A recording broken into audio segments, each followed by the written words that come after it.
Hey, what's going on, everybody? Got the old Mongo Man out here in Mongo's garage. Oh, KJ got it. You got to watch the other video to find out what he got. So, last night we started sandblasting some parts in my Harbor Freight glass cabinet. It has seen better days, but it doesn't work very well right now. Let me show you why. You can barely see inside of the thing, but that's besides the point. This being worn out has a lot to do with it. That hole was not supposed to be that big. The sand that's in it, well, it's all right, but there is better.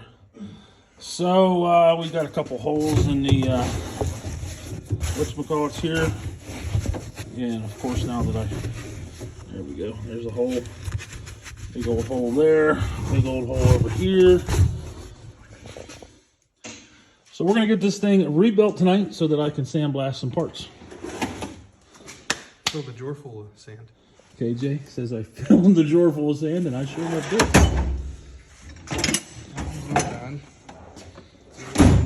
So that's the plan for tonight for me. I'm going to get this thing rebuilt. You guys will get to see that. And then I'll give you a little product review on the Central Pneumatic benchtop glass cabinet. Harbor Freight item 62454, 100 psi max air pressure. Maybe that's the problem. I've been running it at 150. Whoopsie.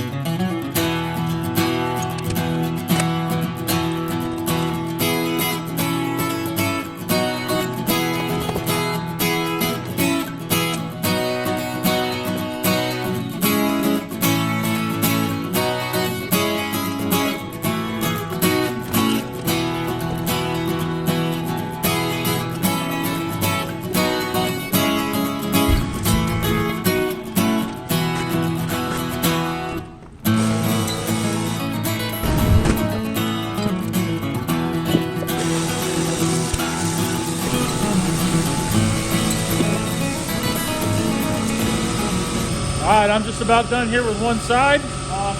Let's talk about what this thing is and what I did. Let me tell you, that Quincy air compressor was the answer, man. I just sandblasted for a half hour straight, and once I got done sandblasting, it shut off in what, KJ, 2 minutes? That Quincy was the answer of all my prayers and dreams and aspirations to becoming a junior mechanic. Hey, okay, so this, like we said, is the Harbor Freight glass cabinet. Nothing real special. I think it's 159 bucks or something like that. Little 4-horse. I don't know, 4-gallon. 6-gallon Bear vacuum.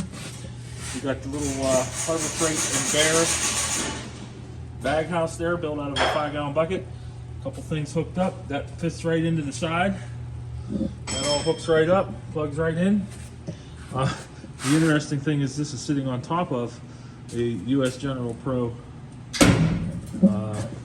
toolbox. So let's see what I did and what we came up with here. This is one of the cross shafts. Looks pretty good. Upper A-arm.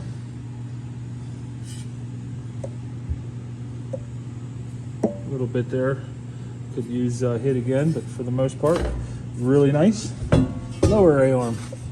I didn't spend a whole lot of attention to the insides of these yet, but you can see that that thing come out really, really nice.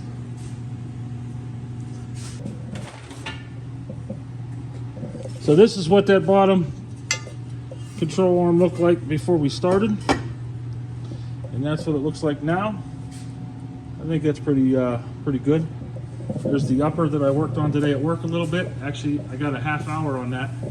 And what I did over here, I did in an hour. Well, maybe not, 45 minutes. So I would say it definitely did the trick. Still have the spindles to do. Got to finish that one up. And of course, this lower control arm needs done as well.